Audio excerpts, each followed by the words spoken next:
आप देख रहे हैं श्री हरि कृपा आश्रम चैनल। संस्थापक स्वामी श्री हरि चैतन्य पुरी जी महाराज।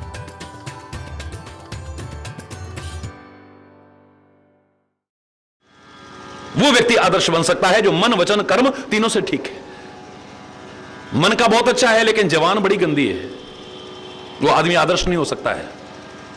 इसके हृदय में बड़ा प्यार है श्री राम के चरणों में, पर ऊपर से बड़े कठोर वचन बोल रहा है। आपने क्यों मारा मुझे?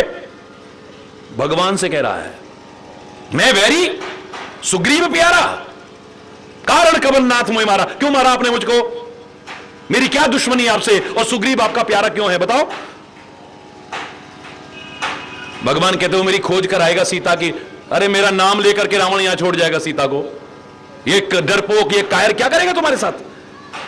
आप मुझसे दोस्ती करते। 6 महीने इसको बगल में दबा करके घूमता रहा मैं। रावण को पता लग जाता कि तुम मेरे दोस्त हो, सीता यहां छोड़ के जाता। यहां खोज करने की बात कर रहे हो? क्यों मारा आपने मुझको? बहुत बहस हुई है, बहुत।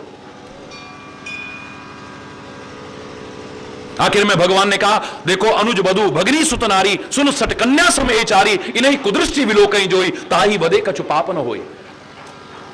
अपने भाई की स्त्री की तरफ जो बुरी नजर डालता है, अपनी बहन की तरफ जो गंदी नजर डालता है,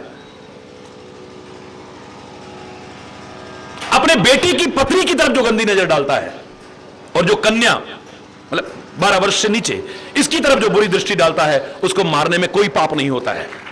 तूने अपने भाई की स्त्री को अपने पास रखा है, इसलिए इस पाप के कारण तेरे को मारा।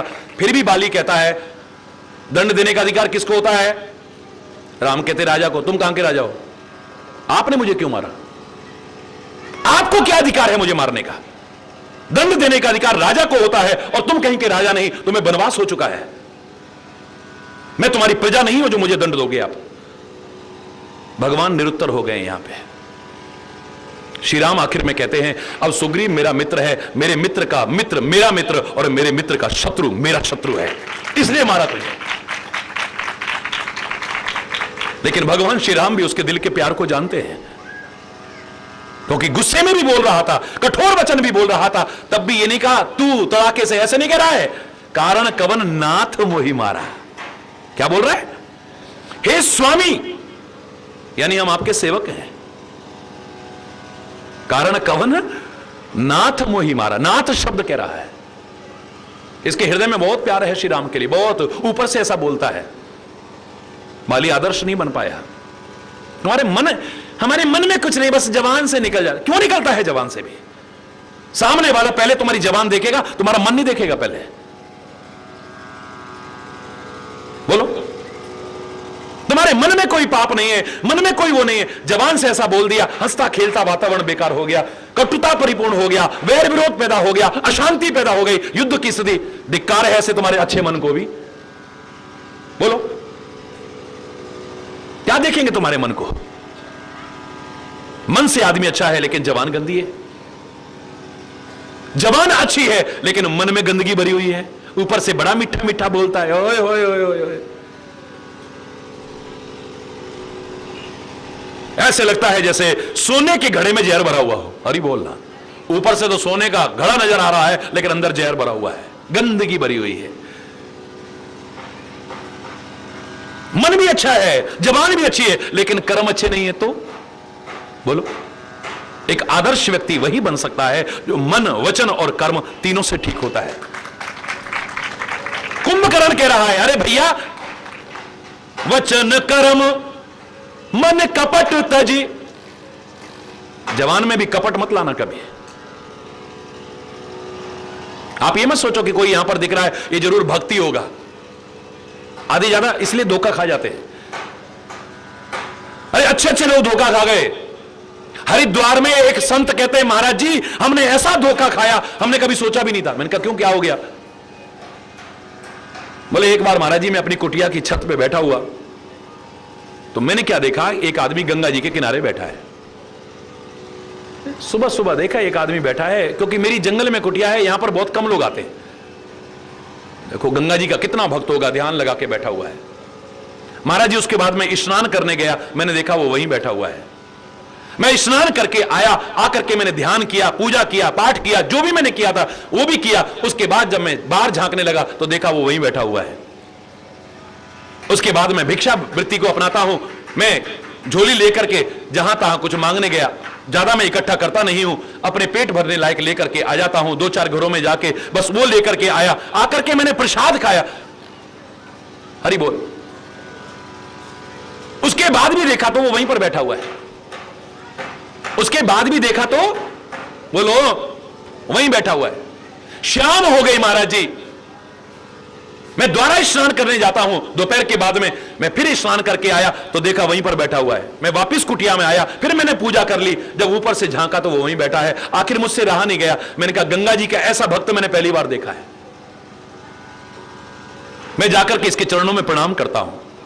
महाराज जी, मैं अपनी कुटिया से उतरा, जाकर के उस व्यक्ति के चरणों में मैं गिरने लगा तो वो पीछे हटने लगा।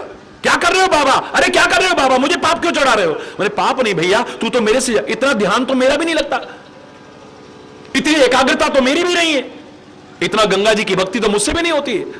अरे मैं सुबह से देख रहा हूं और शाम हो गई तो एक आसन पर बैठा हुआ है। वाह भैया, तेरे जैसा भक्त।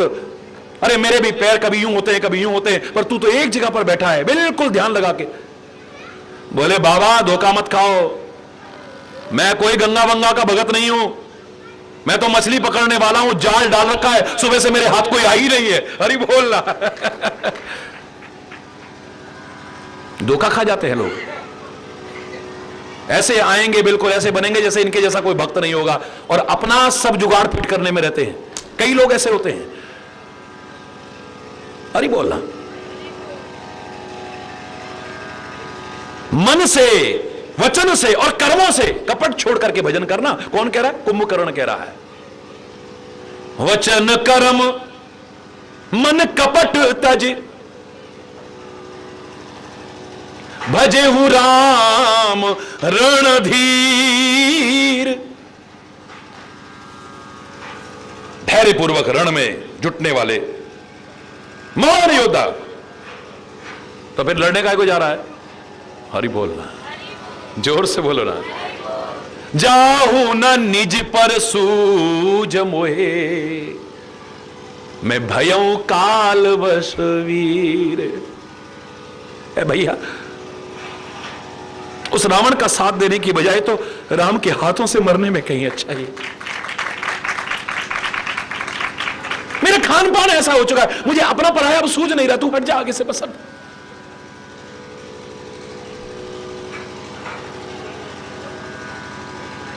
जाहु न निज पर सूझ मोहि, मुझे अपने और पराये की अब कोई पहचान नहीं रही, तू हट जा मेरे आगे से। भयहु काल वश वीर, ऐ मेरे वीर, ऐ मेरे भैया, मैं काल के अधीन हो गया हूं। इसका योद्धा, इतना बड़ा योद्धा, किसी कोई इसका मुकाबला नहीं कर सकता है, लेकिन उसे पता है कि श्री राम के हाथों से मरना है मुझे। वहां जाने का तात्पर्य अपनी मृत्यु को निमंत्रण देना है। लगता है इसके मन में यही है, ऐसे दुष्ट का साथ निभाने, चाहे अपना भाई क्यों ना हो। तू तो इतना अच्छा हो गया, राम की शरण में आ गया, मैं राम की शरण में नहीं आ पाया, क्योंकि शराब पीता हूं, मीट खाता हूं, गंदा खान पान है मेरा, मैं भक्ति तो नहीं कर पाता, लेकिन चलो इसी बहाने उनके हाथों से मर करके भव सागर से पार हो जाऊं। अरे बोलना। अब एक आध बुराई के अलावा कोई बुराई ढूंढ के दिखा दो, मेरा चैलेंज है आपको।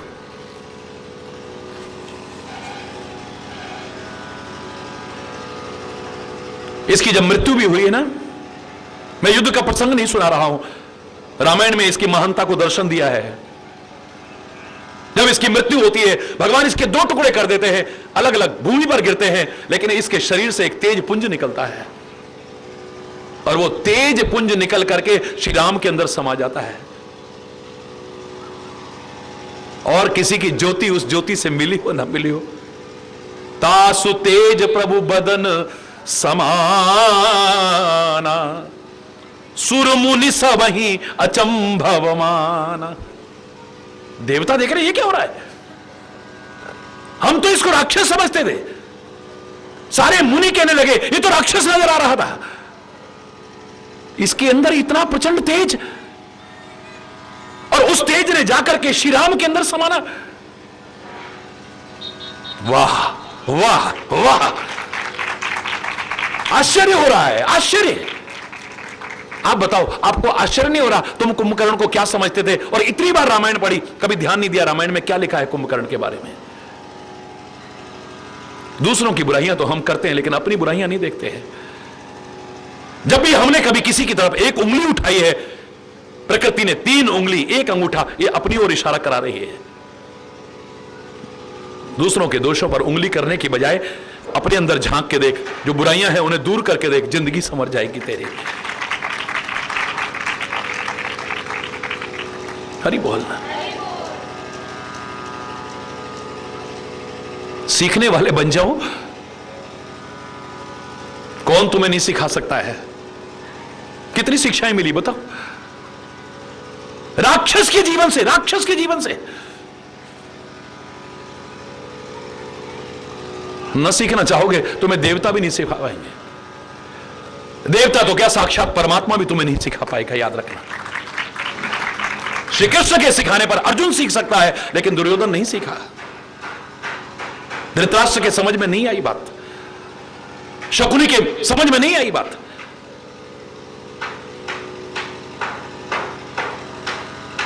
शिशुपाल के समझ में नहीं आता है, दुशासन की समझ में नहीं आता है। मूरख हृदय न चेत, जो गुरु मिले ही विरंच सम। साक्षात ब्रह्मा भी गुरु बनकर के आ जाए, ब्रह्मा तो क्या, ब्रह्म भी गुरु बनकर के आ जाए, लेकिन मूर्ख व्यक्ति के हृदय में चेत नहीं होता है। सारी जिंदगी भी सिखाते रहो, सारी जिंदगी भी समझाते रहो। कईयों को लगता है हमने बचपन से सत्संग मिला, बुढ़ापा आ गया सत्संग पाते पाते, लेकिन अभी तक सोच नहीं बदली, अभी तक स्वभाव नहीं बदला, जो गलत है। खान पान नहीं बदला, क्या सत्संग किया फिर? हरि बोलना। सत्संग का तो एक क्षण तुम्हारी जिंदगी को बदल दे। उस तीर्थराज पर स्नान करके, प्रयागराज में स्नान करके, बड़े बड़े तीर्थों में स्नान करके भी पता नहीं फल मिलेगा नहीं मिलेगा, कब मिलेगा और कितना मिलेगा, कोई गारंटी नहीं है। क्योंकि तीर्थ करके अभिमान आ गया तो तीर्थ व्रत और दान करे, मन में तरे गुमान, नानक नहीं फल, बेकार हो गया। अब क्या फल मिलेगा बोलो? तीर्थों में स्नान करके, तीर्थराज में स्नान करके भी फल मिलेगा या नहीं मिलेगा, कब मिलेगा, कितना मिलेगा, कोई गारंटी नहीं है। लेकिन सत्संग के तीर्थराज में एक डुबकी भी लगा ली, जिंदगी समझ जाएगी। तत्काल देख लो आप, यहां पर मज्जन फल पेखी तत्काल, 1 सेकंड के अंदर फल देख लो इसका, 1 सेकंड में। चैलेंज है मेरा। बड़ी बड़ी कथाएं सुनी होंगी, बड़ा बड़ा सुना होगा, सबको प्रणाम, लेकिन मैं सामने दिखा सकता हूं। 1 डुबकी लगा लेना सत्संग में, आपको फल तुरंत न मिले तब कह देना। 1 सेकंड के अंदर, 1 सेकंड।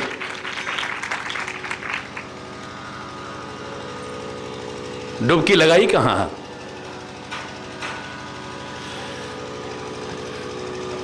मैं बोरी ऐसी रही किनारे बैठ, हरि बोल। लगाई नहीं डुबकी कभी, अपने आप को भिगोया ही नहीं कभी सत्संग में। हाँ मोर पपीहा बनकर पी पी ना कभी पुकारा, सत्संग की वर्षा ऋतु में मन धोकर नहीं निखारा। और ऐसा नहीं कि सत्संग रूपी बारिश कभी जीवन में आई ना हो। कई बार तेरे जीवन में ये सावन का महीना आया, कई बार तेरे जीवन में ये सावन का महीना आया। हरि बोलना। एक बार नहीं, कितनी बार ये सावन का महीना तेरी जिंदगी में आया। एक बार भिगो लेता, जिंदगी संवर जाती तेरी है। पर हम तो सारी जिंदगी गाते रहे, सुनते हैं तेरी रहमत, दिन रात बरसती है। सुन दिन रात बरसती है, एक बूंद ही मिल जाए, एक बूंद ही मिल जाए।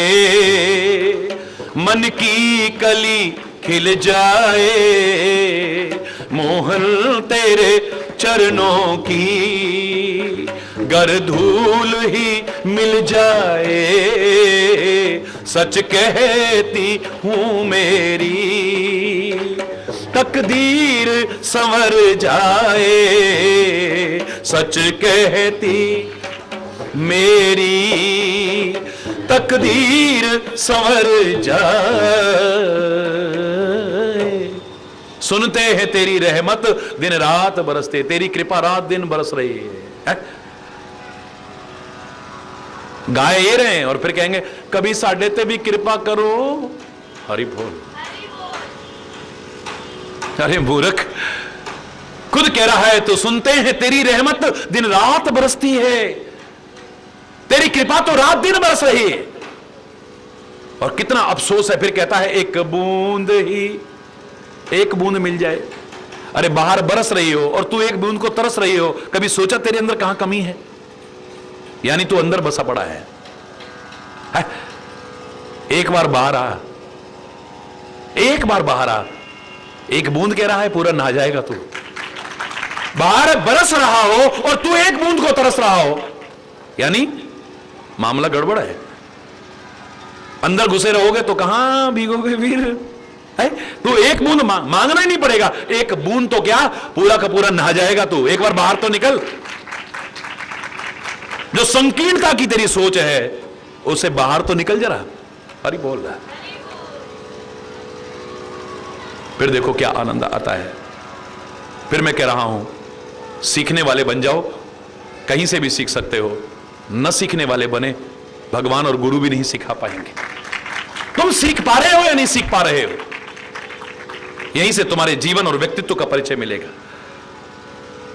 कैसे? शेषकल आज यहीं पर अगर कोई गलत शब्द निकला हो उसके लिए क्षमा चाहता हुआ अपनी वाणी को विराम दूंगा। एक बार जोर से बोलेंगे धर्म की, अधर्म का, प्राणियों में, विश्व का, गौ माता की, भारत माता की, गंगा माता की, संत समाज की, भारत की देवियों की, भक्त समाज की।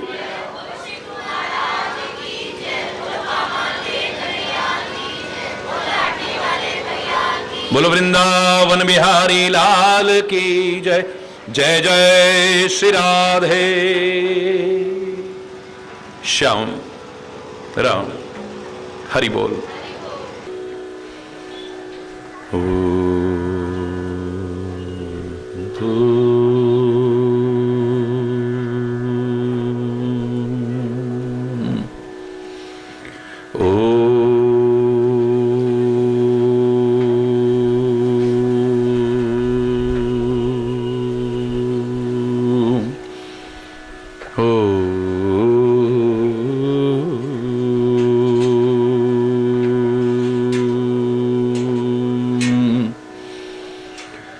सर्वे भवन्तु सुखिनः, सर्वे सन्तु निरामयः, सर्वे भद्राणि पश्यन्तु, मा कश्चित् दुःखभाग् भवेत्। ओम शांति शांति शांति।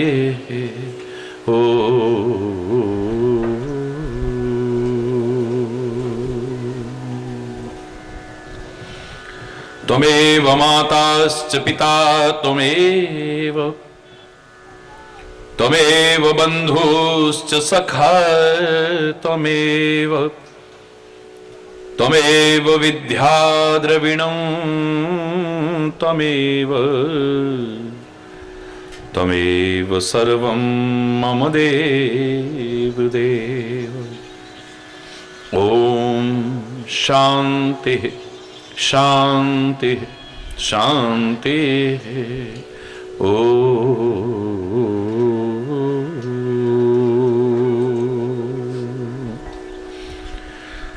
ध्यान मूलम गुरुर्मूर्ति, पूजा मूलं गुरुपदं, मंत्रमूलम गुरुर्वाक्यम मोक्षमूलम गुरु कृपा। ओम शांति शांति शांति।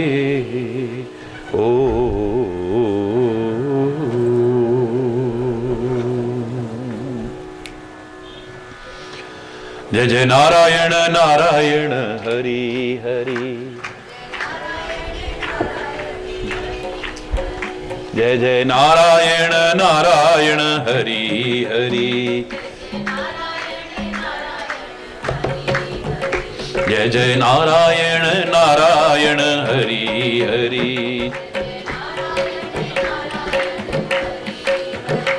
तेरी लीला तेरी महिमा हरि है न्यारी न्यारी बड़ी प्यारी प्यारी हरि हरि।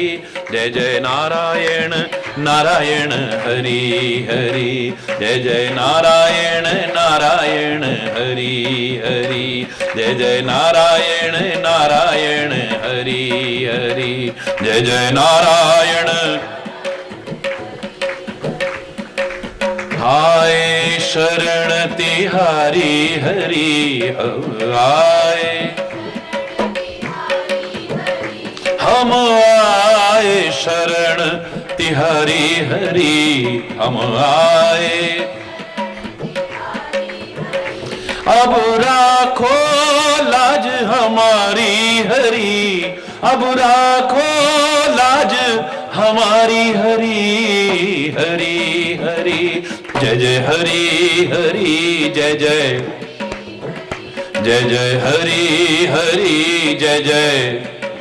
नारायण नारायण हरि हरि। जय जय नारायण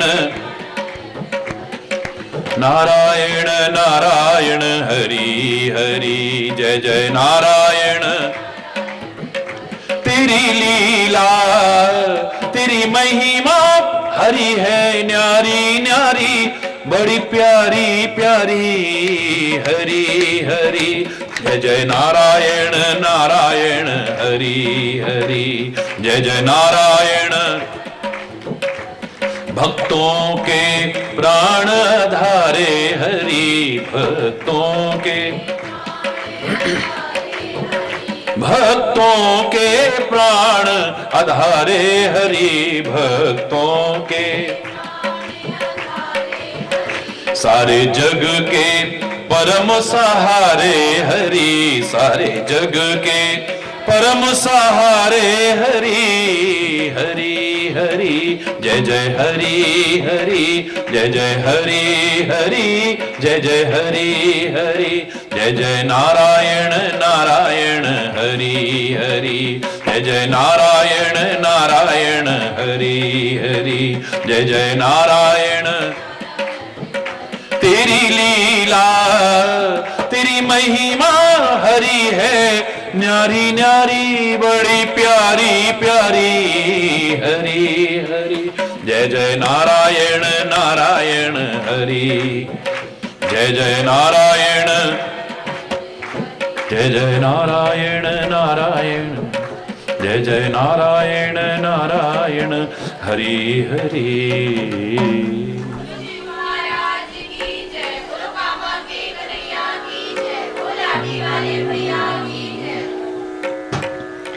हरि बोल हरि बोल।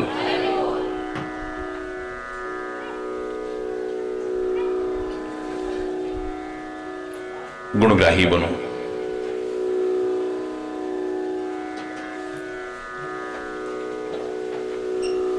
अच्छाइयां भी और बुराइयां भी कहां नहीं है।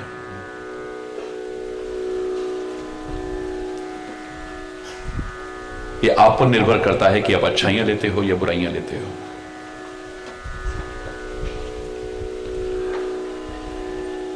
सूप स्वभाव बना करके, साधु स्वभाव बना करके, सार सार को ग्रहण करके असार को छोड़ दो। मधु मक्खी और भौरे की तरह जहां से अच्छाई मिले ले लो। जहां से रस मिले, जहां से गुण मिले, ग्रहण करो। बार बार कह रहा हूं कि हरि चैतन्य के पास क्या और कितना है, और संतों महापुरुषों के पास क्या और कितना है, वेद पुराण ग्रंथों में क्या और कितना है, ये इतना महत्वपूर्ण नहीं है, पर तुम क्या और कितना कहां से ले सकते हो, ये ज्यादा महत्वपूर्ण है। एक एक अच्छाई भी अपने अंदर लाओगे तो एक दिन अच्छाइयों के भंडार बन जाओगे, और बुराइयां लाओगे तो फिर बुराइयों के भंडार बन जाओगे। एक अच्छाई लाओगे तो अनेक उसकी सहयोगी अच्छाइयां आपके अंदर अपने आप प्रवेश करेंगी, और एक बुराई अपने अंदर लाओगे तो उसकी सहयोगी अनेक बुराइयां अपने आप आपके अंदर प्रवेश करेंगे।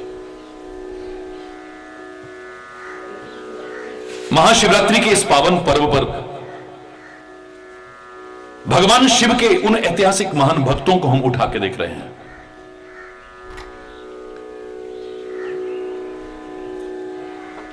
जो भक्ति की पराकाष्ठा थे, जिन्होंने इतना कठोर तप किया है, जिन्होंने ओम नमः शिवाय का इतना जाप किया है। अनगिनत अच्छाइयां थी जिनके जीवन में, लेकिन उनमें से कई ऐसे थे जो एक आदर्श व्यक्ति नहीं बन पाए। आखिर क्या वजह है? इतनी अच्छाइयों के होते हुए भी ऐसी कौन सी बात हो गई? चाहे रावण को देखें, कुंभकर्ण को देखें, मारीच को देखें,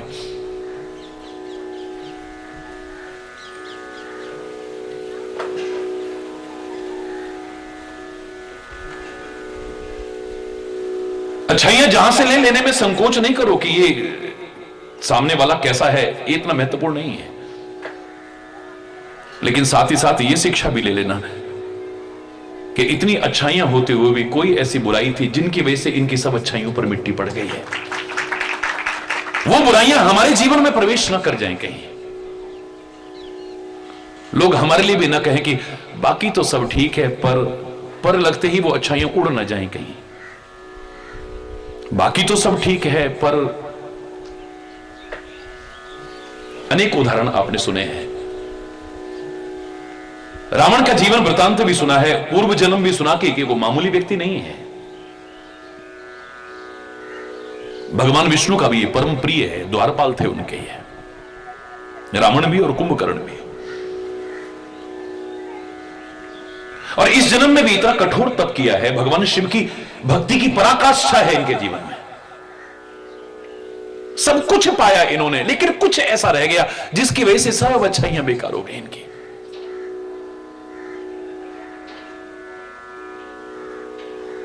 ऐसा नहीं कि भवसागर से भी पार नहीं होना चाहते, दुनिया की भी हर संपत्ति पाई इन्होंने, हर सुख पाया इन्होंने, हर वैभव पाया इन्होंने। भवसागर से पार होने का भी मन में भाव है, समय आने पर उसके अंदर के भाव उजागर होते हैं कि अगर ये भगवान राम भगवान है तो मैं जबरदस्ती जाकर के वैर करूंगा और इनके हाथों से, इनके वाणों से मर करके भवसागर से पार हो जाऊंगा। अरे भक्ति करके क्यों नहीं?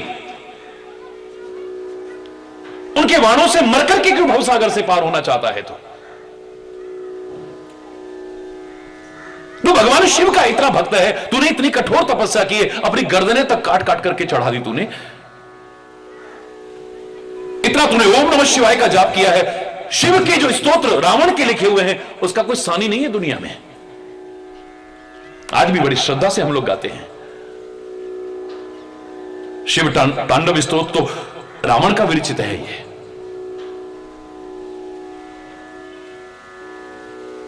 तो उनके साथ वैर करके, उनके तीरों से मर करके क्यों भवसागर से पार होना चाहता है? उनकी भक्ति करके क्यों नहीं? मिलेगा ऐसा कोई? कहता है मैं भक्ति का दिखावा कर सकता हूं, ढोंग कर सकता हूं, पाखंड कर सकता हूं, लेकिन भक्ति नहीं कर पाऊंगा मैं। हम तो भक्त न होते हुए भी अपने आप को भक्त समझते हैं, और समझने क्या, दुनिया से भक्त कहलाना चाहते हैं अपने आप को। 10 लोग भगत जी कह दें, बस हरि बोल। रावण कह रहा है मैं भक्ति का ढोंग कर सकता हूं, पाखंड कर सकता हूं, दिखावा कर सकता हूं, भक्ति मुझसे नहीं होगी। क्यों? हो यही भजन न तामस देहा। रामायण के शब्द हैं, भजन नहीं होगा मुझसे, तामसी शरीर है मेरा। खाली राक्षसी शरीर नहीं है, राक्षसी वृत्तियां हैं मेरी। शराब मैं पीता हूं, मांसाहार मैं करता हूं। ऐसे गंदे खान पान में मैं भक्ति का दिखावा कर सकता हूं, भक्ति नहीं कर पाऊं, खुद स्वीकार कर रहा है।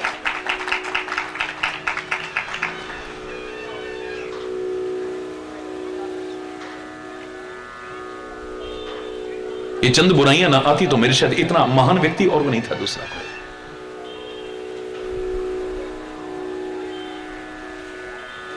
सब अच्छाइयों पर मिट्टी पड़ गई है उसकी,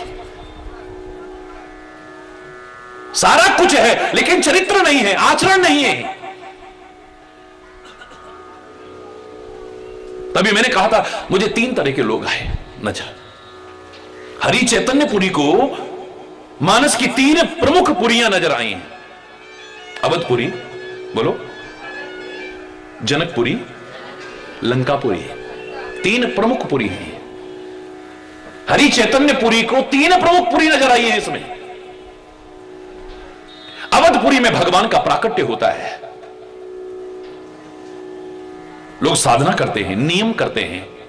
राम दर्श हित लोग सब करत, नियम करते हैं, जप करते हैं, तप करते हैं, साधना करते हैं सारे के सारे। और भगवान खाली इतने से नहीं मिलते हैं, जिन प्रेम कियो तिन ही प्रभु पायो। प्रेम के बिना तो मिल ही नहीं सकते। रामायण में भी कहा मिले ही ना रघुपति बिनु अनुरागा। बिना अनुराग के भगवान की प्राप्ति नहीं है। नित्य प्राप्त होते हुए भी अप्राप्त जैसा है। अयोध्या के लोग बहुत प्यार करते हैं। कितना उनका प्यार है, हम प्यार न करते हुए हम कहेंगे क्या हमारा प्यार नहीं है, क्या हमारा प्यार नहीं है, क्या हम आपसे प्यार नहीं करते। अयोध्यावासी कहते हैं हमारा प्यार कुछ भी नहीं है, धिक्कार है हमारे प्यार को, धिक्कार है इतना प्यार करने के बाद, भगवान को प्रकट करने के बाद भी।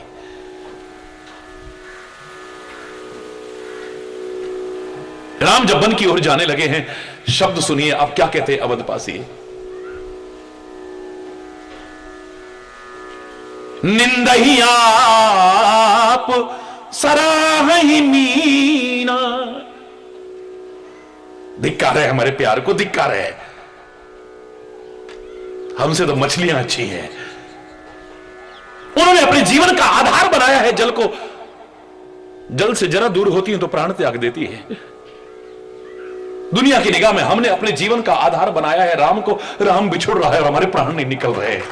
धिक्कार है हमारे पे, धिक्कार है हमारे प्यार को। क्या फायदा ऐसे प्यार का, अपने प्यार की निंदा खुद कर रहे हैं। निंदही आप सराही मीना, दिग जीवन रघुवीर विहीना। श्री राम के बिना धिक्कार है ऐसे जीवन को।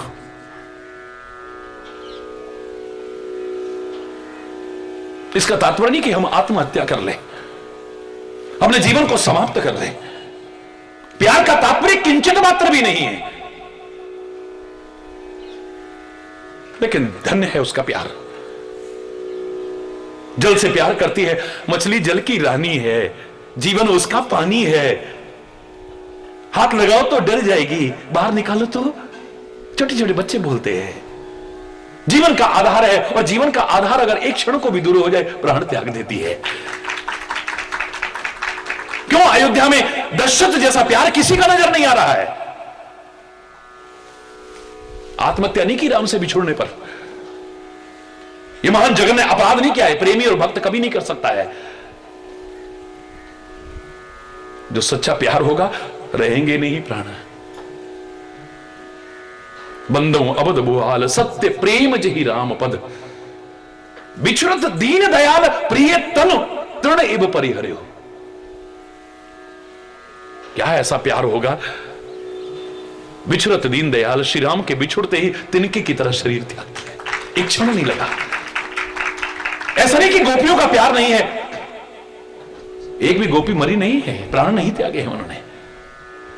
14 वर्ष राम वन यात्रा में है, अयोध्या में एक भी व्यक्ति के प्राण नहीं गए हैं।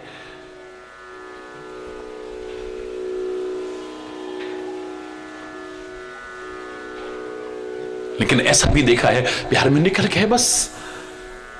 इतना प्यार करने के बाद भी उनको कम लग रहा है। याद रखना,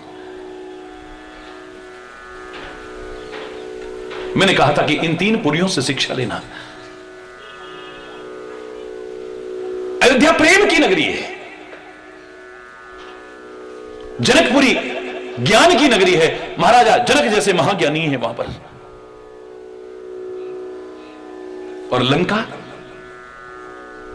विषय भोग की नगरी है। अपने जीवन को अवधपुरी बनाना, वहां नहीं यहां राम प्रकट हो जाएंगे। है तो सही, कहां नहीं है वो, यहां प्रकट हो जाएंगे, हमारे अंतर में प्रकट हो जाएंगे। दशरथ के घर में ही नहीं, हमारे घट में प्रकट हो जाएंगे। अपने जीवन को अवधपुरी बनाना, अवधपुरी न बना सको तो जनकपुरी बनाना। ज्ञान परिपूर्ण विचार पूर्वक जीवन जीना, वहां सीता और राम का मिलाप होता है, तुम्हारी आत्मा का परमात्मा से मिलाप हो जाए। या तो ये प्रेम की नगरी बन जाए,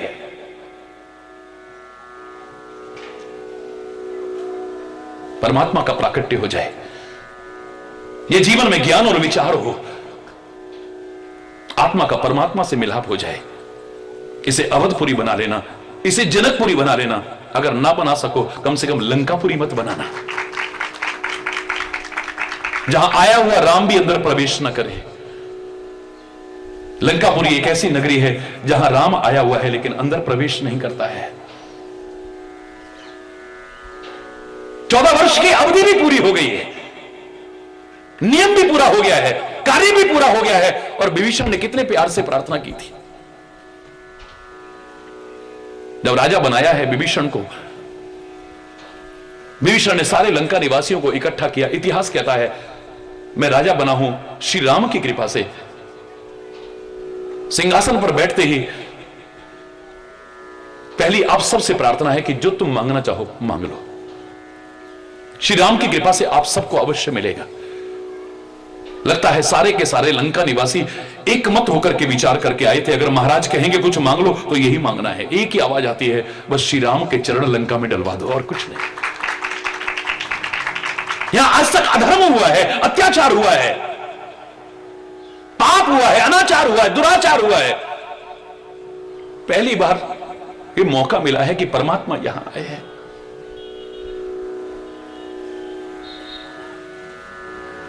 हमने सुना है कि वो वापस लौट रहे हैं, यहां आए हुए हमारी नगरी में प्रवेश नहीं कर रहे। अरे हमारी नगरी धन्य हो जाएगी, इसमें चरण डलवा दो उनके।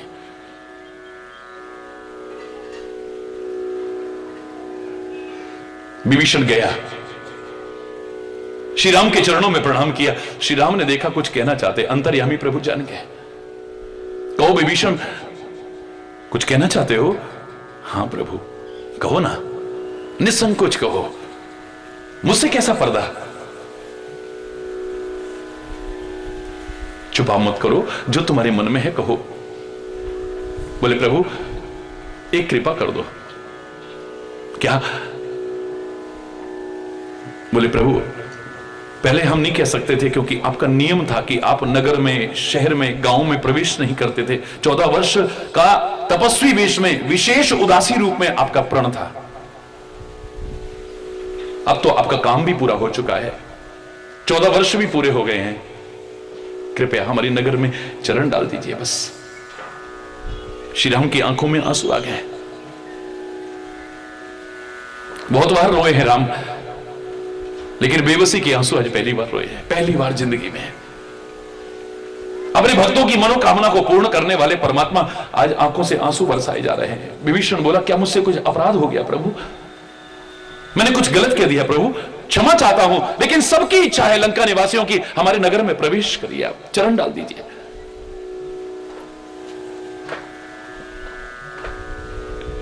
विभीषण मैं अपना प्रण त्याग देता हूं, लेकिन अपने भक्तों का प्रण अवश्य पूरा करता हूं।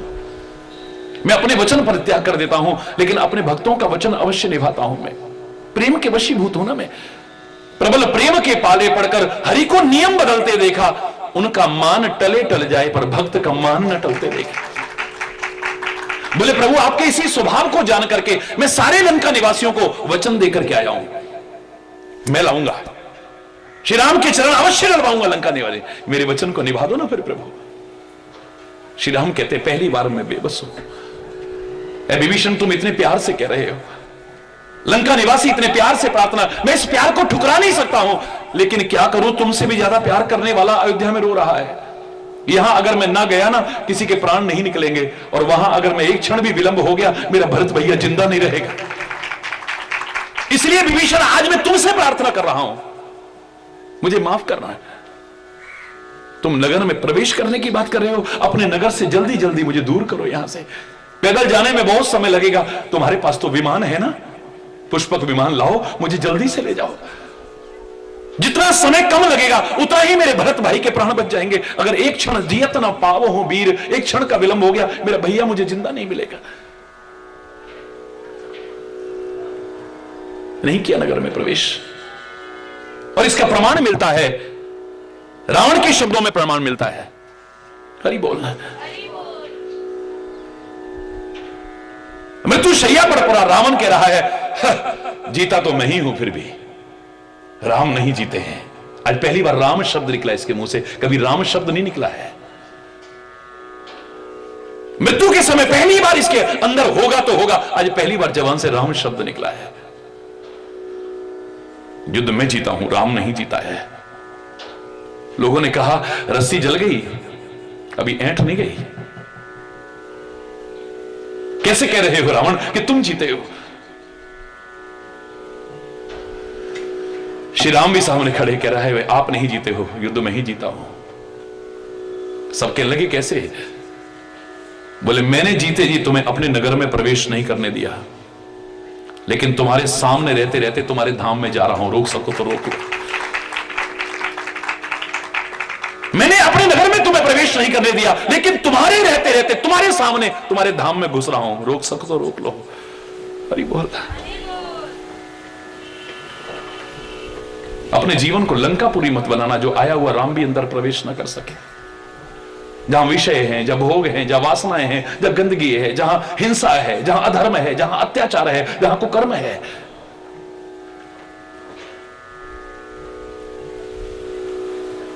बोलना।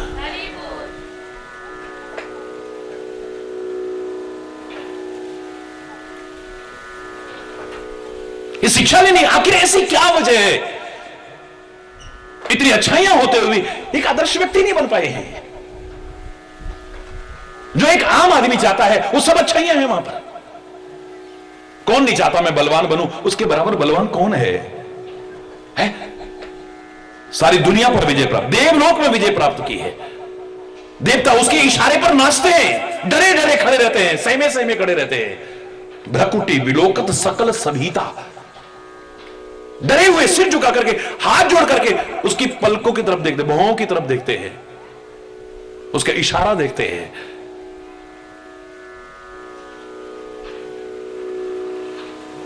और तो और एक दिन अपनी ताकत आजमाई, भगवान शिव को भी कैलाश पर्वत सहित उठा दिया है। हरि बोल। तुम ताकत कौन नहीं चाहते हो?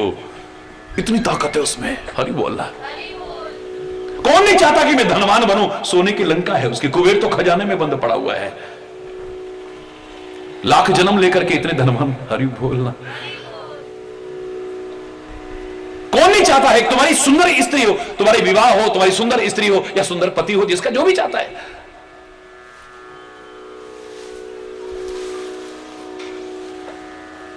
भरी हुई हैं सुंदरियां एक से एक, और जो प्रमुख रानी है मंदोदरी,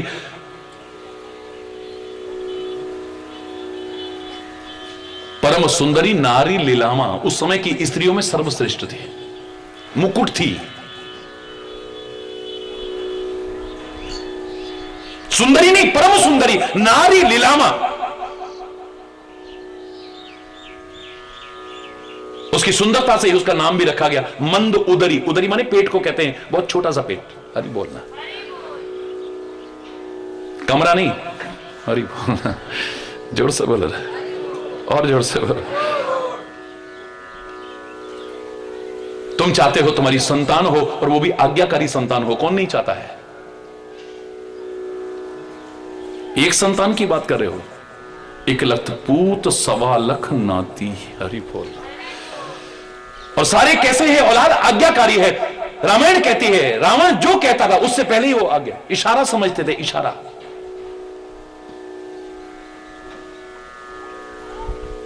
ये नहीं कि कह रहे हैं, पुकार रहे हैं और कोई सुनने को तैयार नहीं है। ऐसी औलाद नहीं। जन पहले ही करी लावा, रामायण के शब्द हैं। उसके औलाद से जो कहता था ऐसे लगता है जन पहले ही करके रख दिया है। ये सब हो जाए तो सुख ऐश्वर्य भी चाहते हो, वो भी उसके पास कम नहीं है। वो सब भी हो जाए तो फिर अपने जीवन में ज्ञान चाहते हो, चारों वेदों का ज्ञाता है। ये सब भी हो जाए तो फिर और आगे बढ़ो तो तपस्वी होना चाहते हैं, उसके जैसा तपस्वी भी दुनिया में नजर नहीं आएगा। क्या नहीं है, पर कुछ ऐसा है जिसकी वजह से ये सब बेकार हो गया है।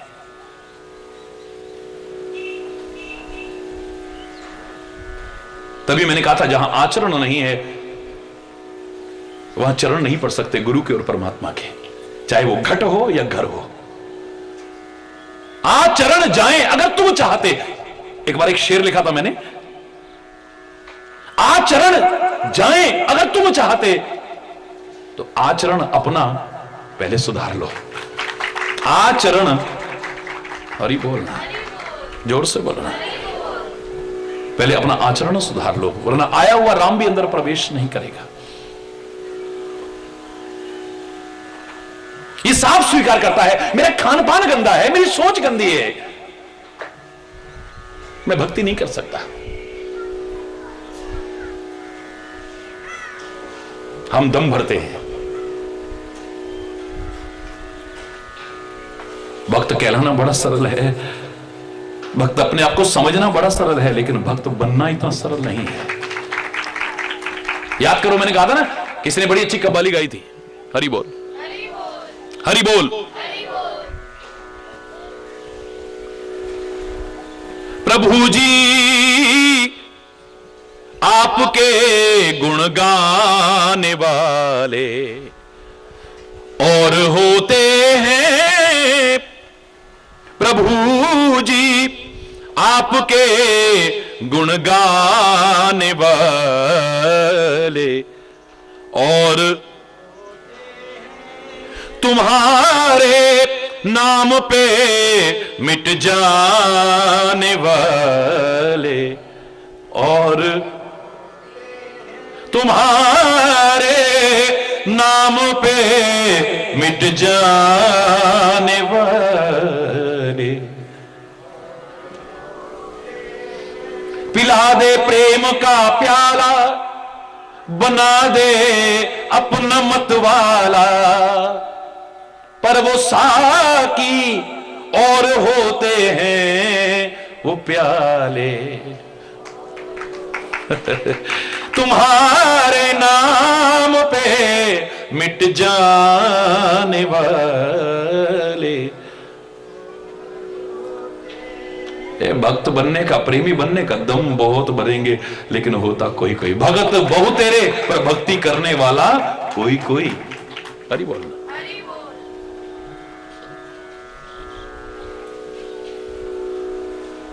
कितनी अच्छाइयां हैं कुंभकर्ण का आपने चरित्र सुना, बार बार दोहराऊंगा नहीं।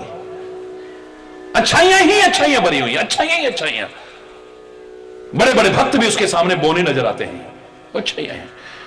उसकी भक्ति, उसका प्यार देख करके तो अपना प्यार और भक्ति भी फीकी लगने लगती है।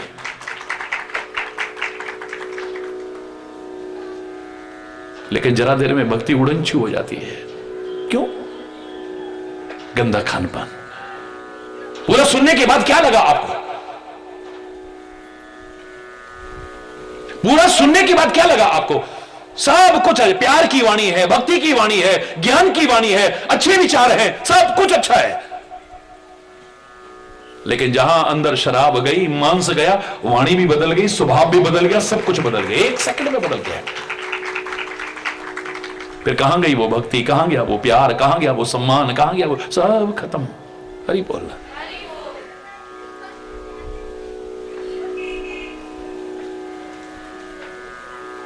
याद रखना, इस खान पान का सबसे ज्यादा मन पर प्रभाव पड़ता है। भोजन स्वादिष्ट हो कोई बुराई नहीं है, मैं उसका विरोध नहीं करता। हालांकि महाराज जी ने कभी स्वाद के लिए नहीं खाया है, सब जानते हैं। बल्कि आप ही लोग कहते हो महाराज जी कैसे खा लेते हो, फीका होगा तो भी ले लेते हो, वैसा होगा वैसे ले लेते हो, और बहुत अच्छा बहुत अच्छा, बहुत स्वाद बहुत स्वाद। बाद में हम खाते तो हमें शर्म आती है। वो अलग विषय है कि अब आदत ऐसी हो गई है पता ही नहीं चलता, क्योंकि बचपन से सिखाया गया कि भगवान को भोग लगा करके ले रहे हैं, और भगवान को जब भोग लग जाए तो उसमें कमी निकालने का कोई अधिकार नहीं है। प्रसाद है वो, प्रसाद तो प्रसाद है, शिरोधार्य करो, आदर पूर्वक शिरोधार्य करो। और वैसे भी अन्न तो ब्रह्म का रूप है, अन्न का कभी तिरस्कार मत करना, अन्न का कभी अपमान मत करना। इस अन्न के एक एक दाने के लिए दुनिया तरसती है। भगवान श्री कृष्ण ने एक छोटी सी घटना के माध्यम से कितना बड़ा संदेश हमें दिया है। दुर्योधन जब सारे प्रयास करके हार गया और पांडवों का, भगवान की रक्षित पांडवों का अनिष्ट नहीं कर पाया, बुरा नहीं कर पाया, क्योंकि जाको राखे साइया मार न सके कोई, लाक्षागृह भी नहीं जला पाया है, जहर से भी नहीं मार सका है, जंगल में कितने जबरदस्त युद्ध तोपे गए, लेकिन फिर भी बाल बांका नहीं कर पाया है। आखिर में एक अनुचित तरीका अपनाता है, महापुरुषों को माध्यम बना करके। दुर्वासा ऋषि को बहुत गुस्सा आ जाता है, इनको अतिथि बना के भिजवाता हूं। दुर्वासा ऋषि को लेकर आई, इतनी सेवा करी, इतना सम्मान करा। वो कहते कहो बेटा क्या मांग लो जो मांगना है। बोले महाराज मेरे भाई जंगल में हैं, आप उनके अतिथि बनना एक दिन जरूर, उनके भोजन स्वीकार करना। सीधे साधे, हालांकि गुस्सा है लेकिन बहुत सीधे साधे भी हैं, अच्छी भावना है, चलो ठीक है। लेकिन महाराज एक छोटी सी बात है, बोले द्रौपदी जब अपने उस अक्षय पात्र में से स्वयं भोजन कर ले, उसके बाद में भोजन करना। हरि बोलना, जोर से बोलना। उसके पास वो पात्र है जिसमें से चाहे जितना निकल जाए, लेकिन जब वो भोजन कर लेती थी उसके बाद उसमें कुछ नहीं रहता था। ये अतिथि बनेंगे, उनका अपमान होगा और वो क्रोध में आकर के श्राप देंगे, सांप भी मर जाएगा लाठी भी नहीं टूटेगी। हरि बोलना, कितना गलत तरीका है। दुर्वासा ऋषि 10,000 शिष्यों को लेकर के पहुंचते हैं, उस समय पहुंचे जब द्रौपदी भी भोजन कर चुकी है। देखते ही सारे के सारे चरणों में गिरे हैं।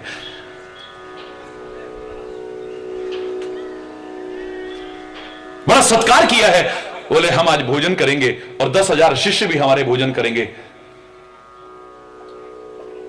हम नदी में स्नान करके आते हैं, तब तक तैयारी करना। और शायद आप में से कम लोगों को मालूम होगा, जो करोड़ों लोग इस कार्यक्रम को सुन रहे हैं, यह घटना भी कामा की ही घटना है। एक काम्यक वन नाम था, महाभारत में काम्यक वन के नाम से मिलता है। काम्यक वन, फिर काम वन, फिर कामा नाम हुआ। यह घटना भी कामा की घटना है। अब तो रोना शुरू हो गया, हाय अब क्या होगा, हाय अब क्या होगा, हाय अब क्या होगा। लेकिन यहां तो एक ही भरोसा है, एक ही बल है, एक ही आस है, एक ही विश्वास है, बस उसी को पुकारा है। और वैसे भी वहां कौन काम आएगा बोलो, ऐसी स्थिति में हमारे कौन काम आएगा।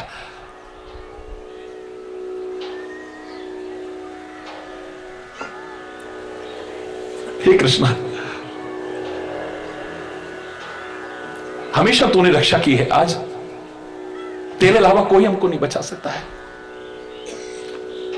और हमारा है भी कौन तेरे बिना। आज तेरी द्रौपदी की फिर से लाज लुट जाएगी अगर ये अतिथि, जिनका सत्कार करना भारतीय संस्कृति का एक पुनीत कर्तव्य है, अगर वो निराश होकर के यहां से चले गए तो वो क्रोध में आकर के मेरे पतियों को कहीं श्राप ना दे दे, कुछ अनिष्ट ना हो जाए। परमात्मा सच्चे हृदय की पुकार को परमात्मा ना सुने, हो ही नहीं सकता है। अभी दिल से पुकारा, पुकार बाद में भगवान सामने खड़े हैं। द्रौपदी, हे सखी, मुझे बहुत भूख लगी है, बहुत मैत्री भाव है। मुझे बहुत भूख लगी है, जल्दी से कुछ खिलाओ। बोले प्रभु क्या कर रहे हो, इसीलिए तो आपको बुलाया और आप भी मेरा अपमान कर रहे हो। मैं अक्षय पात्र में से जब भोजन कर लेती हूं, आप भी जानते हो, उसमें कुछ नहीं बचता है। और 10,000 शिष्यों सहित दुर्वासा ऋषि मेरे अतिथि बन करके आ गए और स्वयं उन्होंने कहा है हमने भोजन करना है यहां। प्रभु मेरे पास कुछ नहीं, इसीलिए तो बुला रही हूं। अरे वो बाद की बात है, पहले मुझे भूख लगी है, कुछ तो दो। प्रभु कुछ हो तो दू ना। बोले तेरा पात्र लेके आ। मजाक मत उड़ाओ, मेरे पात्र में अब कुछ नहीं है। स्वयं भगवान आगे बढ़े, पात्र को उठा लिया और यूं उंगली करके देखते हैं, कह रही है कुछ नहीं है, कुछ नहीं है। एक कण मिला है, उसी को खा करके तृप्त कर दिया है सबको। यहां भगवान तृप्त हो गए, उधर 10,000 शिष्यों से दुर्वासा ऋषि का पेट भर गया है। डकार मारने लगे वहीं पर नदी में स्नान करते करते। मन में आया कि भक्त को भगवान रक्षा करते हैं, उसका तिरस्कार कभी ना हो जाए। ऐसा ना हो कि हमने तो उनको कहा है भोजन बना के रखो और हमारा तो ऐसे लग रहा है पेट भरा हुआ है, हम जाके नहीं खाएंगे। उनको बुरा ना लग जाए कहीं, वो वहीं से भाग गए डर के मारे। हरि बोलना, वाह मेरे परमात्मा, वाह मेरे परमात्मा।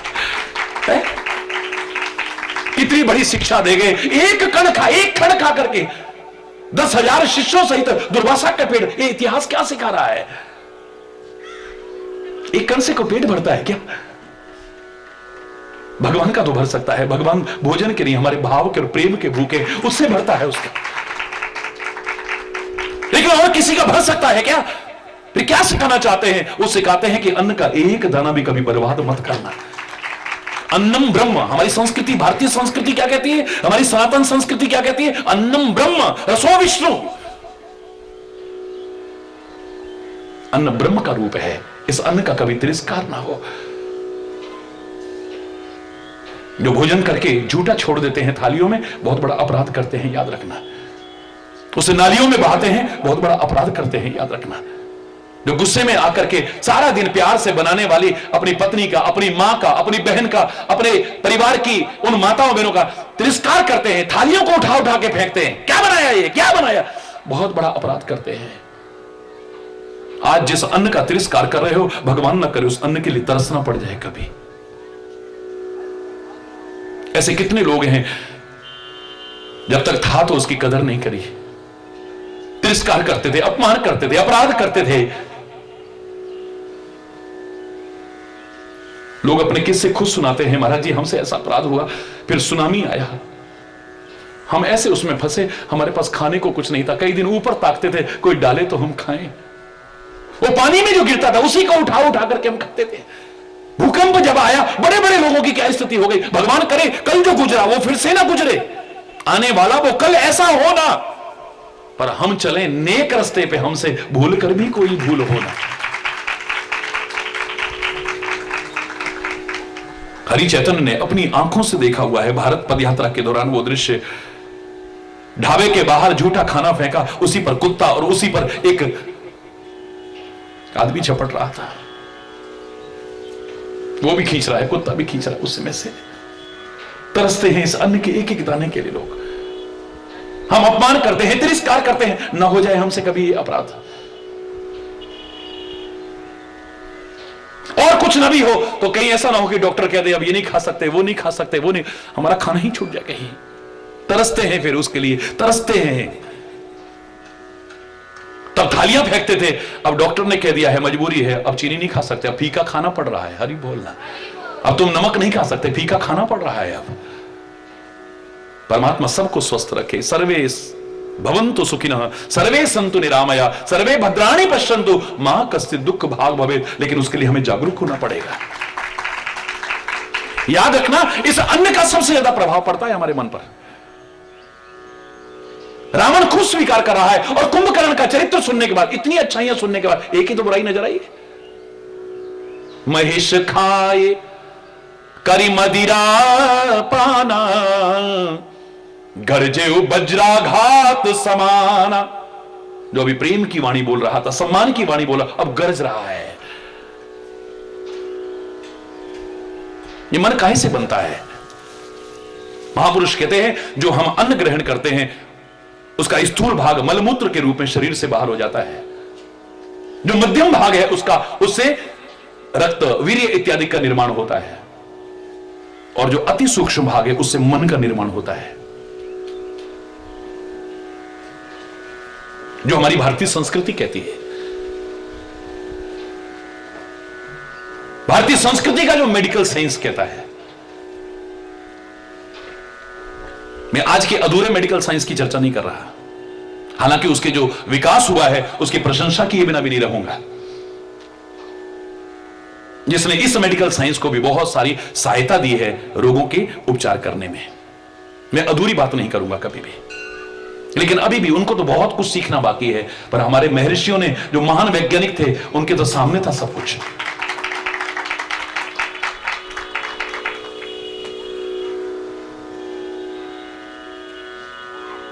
इतना अति सूक्ष्म है, ये दिखता नहीं है।